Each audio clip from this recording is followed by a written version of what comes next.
Halo semuanya, selamat datang kembali di segmen analisa dalam persidangan hari ini dengan pembacaan tuntutan ke sejumlah terdakwa. Pertama adalah Kuatmaruf dan kedua adalah Ricky Rizal. Di video kali ini kita akan bahas lebih khusus adalah mengenai tuntutan yang telah dibacakan ke Kuatmaruf, di mana kita ketahui 8 tahun penjara adalah tuntutan tersebut. Apakah pada saat jaksa penuntut umum membacakan tuntutan 8 tahun tersebut, sudah pasti hakim akan memutuskan 8 tahun? Tentunya tidak, karena hakim nanti bisa saja memberikan hukuman yang lebih tinggi atau bahkan juga lebih ringan, karena itu adalah tergantung dari keyakinan yang mulia hakim. Walaupun dalam undang-undang harus dilandaskan dari alat bukti, minimal ada 2 alat bukti, tetapi yang paling utama dibandingkan dengan alat bukti adalah keyakinan hakim. Dalam persidangan hari ini juga kita akhirnya tercerahkan atau mungkin juga semakin terbingungkan.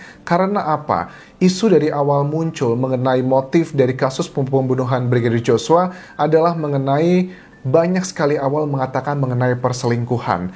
Kita juga harus fair, teman-teman ya. Kita tahu kita dari awal memang mendukung kasus ini untuk mencari keadilan bagi Brigadir Joshua. Tetapi kalau memang di tengah perjalanan kita menemukan sebuah fakta yang tidak sesuai dengan keinginan kita atau tidak sesuai dengan hati nurani dari keluarga korban, asalkan ada alasan yang kuat, ya kita harus memberikan kritisi.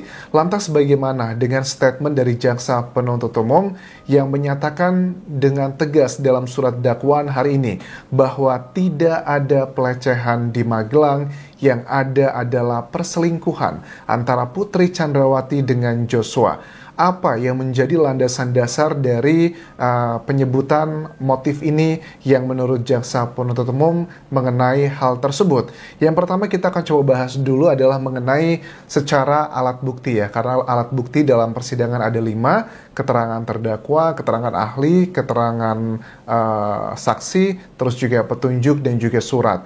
Nah, pertama berdasarkan tes kebohongan. Ini salah satu bagian dari alat bukti yang aku sebutkan tadi. Ini bisa dalam bentuk surat ya, dan juga keterangan ahli.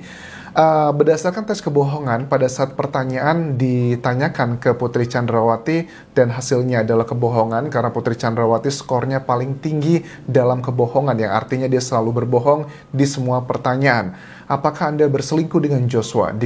Dikatakan oleh Putri Chandrawati tidak, tetapi menurut tes kebohongan ini adalah bohong. Itu adalah yang pertama.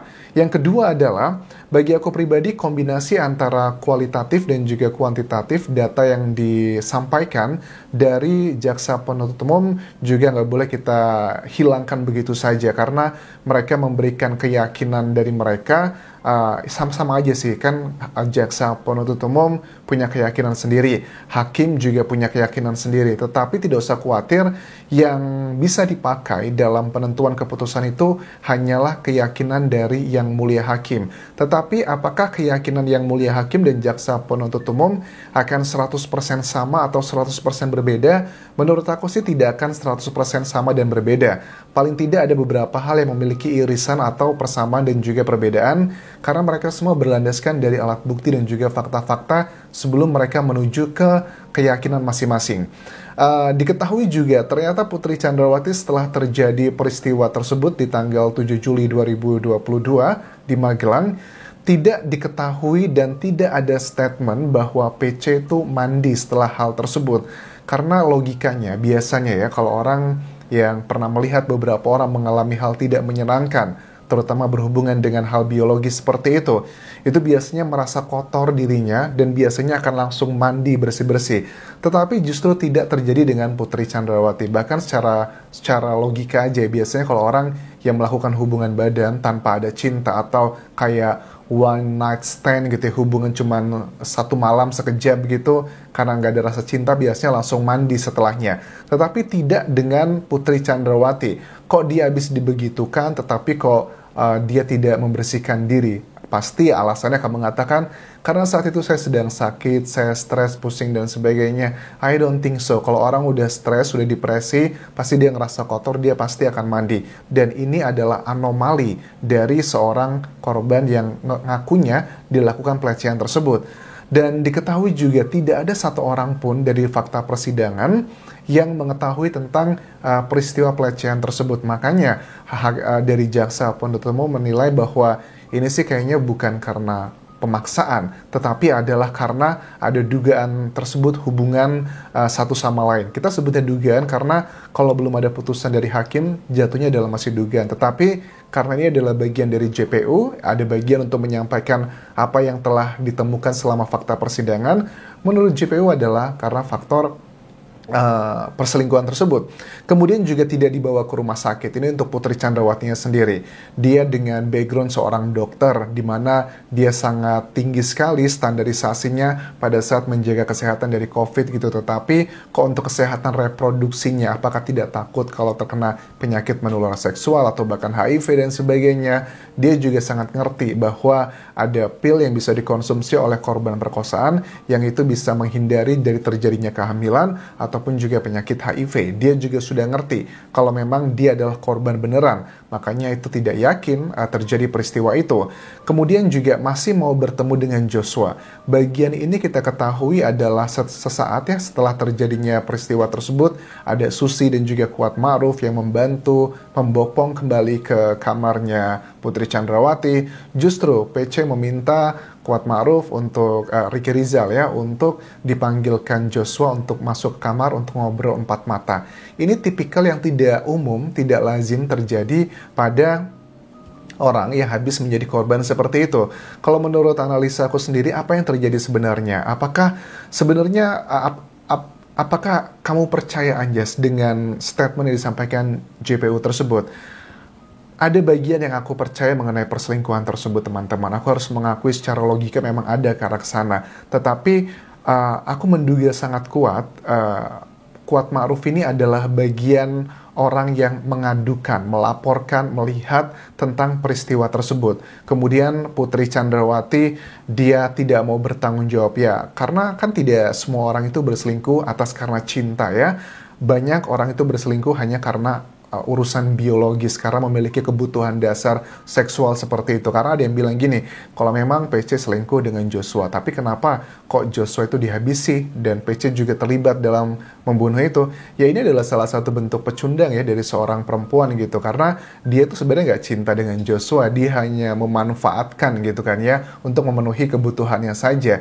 Ini nggak bisa dipungkiri, banyak juga terjadi seperti itu. Dan Putri Chandrawati tidak punya pilihan lain, karena menurut aku ya, PC ini kepergok sama Kuat Ma'ruf. Kemudian Kuat Ma'ruf baru pertama kali datang ke rumah Magelang tersebut setelah 2 tahun off sebagai ajudan atau asistennya Verdi Sambo. Dia sangat setia sekali dengan Verdi Sambo, makanya dia langsung melaporkan tersebut. Makanya juga di tanggal 8 Juli paginya mereka pulang dari Magelang menuju ke Jakarta, dan harusnya Kuat Ma'ruf itu berada di Magelang untuk menjaga anak-anaknya Verdi Sambo, tetapi kan justru dia malah ikut. Dan diketahui juga di persidangan bahwa Putri Chandrawati tidak pernah mengajak Kuat Ma'ruf untuk datang ke Jakarta. Artinya itu adalah perintah dari Verdi Sambo untuk mengawal si Joshua, Putri Chandrawati untuk kembali ke Jakarta. Peranannya dalam kasus pembunuhan ini kan ada 4 paling tidak dalam kasus pembunuhan peranannya. Pelaku, eksekutor, kemudian dalang, orang yang membantu, orang yang mengetahui. Nah, untuk Kuat Ma'ruf ini peranannya adalah sebagai orang yang membantu. Membantu dalam hal apa? Kalau aku lihat dari fakta persidangan, dia ini membantunya adalah untuk mengamankan lokasi dan menggiring korban.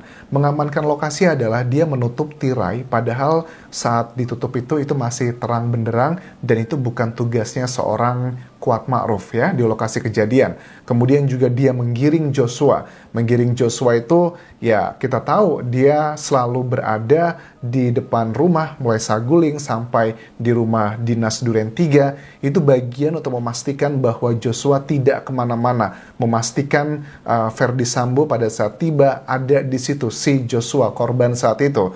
Terus kita juga mengerti kenapa Kuat Ma'ruf ini adalah menjadi kunci utama dari penyebab, bukan penyebab secara utama, secara keseluruhan, tetapi penyebab bagaimana Verdi Sambo mengetahui perselingkuhan ini. Ini adalah karena kita mengetahui ada peristiwa di mana Kuat Ma'ruf membawa pisau mengejar-ngejar Joshua di lokasi rumah Magelang tersebut. Kan kayak anak kecil ya, mengejar-mengejar. Kalau tujuannya hanya untuk menghabisi Joshua, pasti Kuat Ma'ruf bisa melakukannya dengan sangat smooth sekali. Tetapi karena mungkin dia nggak bisa melakukannya, dia di sisi lain membela majikan bapaknya gitu ya, Sambo. Tetapi di sisi lain ada juga Putri Chandrawati. Dia membawa pisau tuh hanya untuk menakut-nakuti saja sebenarnya, bukan beneran untuk mau menghabisi si Joshua. Nah, itu menurut aku kenapa Putri Chandrawati menelpon Richard dan juga Ricky Rizal untuk segera pulang, karena memang dia ingin menyelamatkan Joshua. Walaupun Putri Chandrawati tidak cinta-cinta banget seperti aku bilang tadi, perselingkuhan itu tidak hanya didasari karena kasih sayang atau cinta beneran, karena pada umumnya perselingkuhan itu didasarkan pada nafsu begitu. Dan kalau memang beneran terjadi apa yang disampaikan dari jaksa penuntut umum tentang perselingkuhan tersebut, menurut aku itu masuk akal. Dan apakah Joshua cinta dengan Putri Chandrawati? Menurut aku dia tidak cinta dengan Putri Chandrawati, tetapi adalah karena faktor kuasa, di mana karena dia adalah istri seorang jenderal bintang 2 atasannya, apapun yang diperintahkan pasti akan dilakukannya, termasuk untuk menjalankan hal yang sangat tidak pantas tersebut. Dan ini adalah sebuah kondisi di mana Joshua tidak bisa melakukan apapun karena yang meminta adalah istri dari ajudannya sendiri, atasannya sendiri. Kemudian KM sudah mengetahui perselingkuhan ini dan ia yang melaporkan ke Sambo. Ini juga disampaikan dari jaksa penuntut umum dalam kesimpulan pembacaan dakwaan untuk Kuat Ma'ruf hari ini. Dan sekali lagi ditegaskan bahwa ada kata-kata yang dikatakan KM, ini adalah bagian keceplosan menurut aku. Jangan ada duri di rumah tangga ibu. Kuat Ma'ruf sudah membantah bahwa itu saya nggak tahu, tiba-tiba terucap seperti itu aja, yaitu adalah subconscious ya, alam bawah sadarnya Kuat Ma'ruf yang mengatakan jangan ada duri di rumah tangga ibu, yaitu artinya bahwa Kuat Ma'ruf itu sudah mengetahui perselingkuhan tersebut, tetapi dia pura-pura nggak tahu aja. Tipikal ya masyarakat Indonesia pada saat melihat orang yang menjadi atasannya atau yang dihormatinya melakukan hal negatif, dia kadang tuh pura-pura tidak tahu. Itu banyak terjadi seperti ini dan ini sangat masuk akal sekali. Kemudian juga tidak mau visum, tidak divisum, itu juga hal yang sangat janggal untuk Verdi Sambonya. Kenapa? Verdi Sambo tuh jadi anggota Polri, penyidik dari awalnya, itu udah puluhan tahun teman-teman. Dia sudah ngerti sekali, ratusan kasus sudah ditangani, dia ngerti tuh alat bukti seperti apa. Kalau dia klaimnya di pengadilan mengatakan itulah yang mulia kelemahan saya saat itu, kenapa saya tidak melakukan visum. Menurut aku kenapa Verdi Sambo tidak melakukan visum ya karena memang tidak ada pemaksaan. Kalau harus di visum juga bagian sensitifnya Putri Chandrawati, karena itu adalah dia yang menginginkan menurut aku di situ. Karena itu adalah hal-hal yang disampaikan dalam dakwaan jaksa penuntut umum hari ini. Kalau di persidangan Putri Chandrawati juga menegaskan bahwa saya itu sakit hati, saya itu sedih kenapa saya dikatakan memiliki hubungan dengan Joshua, memiliki hubungan dengan Kuat Ma'ruf. Apakah kalian tidak memikirkan bagaimana perasaan anak-anak saya? Itu adalah yang disampaikan Putri Chandrawati dalam persidangan beberapa waktu lalu. Tetapi dari fakta-fakta dan juga alat bukti memang menuju ke arah ke sana, terutama untuk perselingkuhan tersebut. Aku tahu banyak masyarakat yang tidak terima jika isu mengenai perselingkuhan ini disampaikan ke media karena kita ingin membela Joshua. Tetapi sekali lagi ya, apapun yang terjadi benar atau tidak mengenai hal tersebut, aku tetap yakin bahwa Joshua, walaupun memang dia seandainya berselingkuh dengan Putri Chandrawati, itu pun karena relasi kuasa. Dia dipaksa oleh Putri Chandrawati untuk melakukan hal tersebut karena dia tidak memiliki pilihan. Apalagi dengan keterangan-keterangan yang disampaikan dari pacarnya Joshua ya, Vera Simanjuntak, tentang hubungannya bahwa untuk mencari perempuan lain dan sebagainya. Itu kayak indikasi dia ngerasa bersalah begitu juga. Tetapi ya sudahlah, itu adalah another story. Dan tuntutan 8 tahun penjara ini jujur aku agak kecewa dengan jaksa penuntut umum karena kalau aku lihat juga penilaian dari orang tuanya Joshua, ayahnya berbicara di sini paling tidak ya 15 tahun penjara ya. Tetapi kita juga harus ingat ini adalah bagian yang disampaikan dari JPO karena memang peranannya Kuat Ma'ruf dalam fakta persidangan cukup minor karena dia peranannya menurut aku hanya membantu saja, bukan sebagai utamanya. Tetapi kalau Ricky Rizal atau Barada Richard Eliezer atau yang lainnya, mereka termasuk yang mayor dalam berperan di kasus ini. Kita akan coba update lagi bagaimana untuk tuntutan ke terdakwa lainnya, dan ini masih belum final. Mudah-mudahan kalian terus setia untuk mengawal kasus ini hingga para terdakwa mendapatkan hukuman yang seadil-adilnya, dan mudah-mudahan juga mendapatkan hukuman maksimal dari pasal 340. Terima kasih sudah menonton, sampai ketemu lagi di video berikutnya. Tinggalkan like dan juga komen, serta subscribe channel YouTube ini. Juga follow Instagram dan Facebook pageku, Dian Jasa Asmara. Sampai jumpa.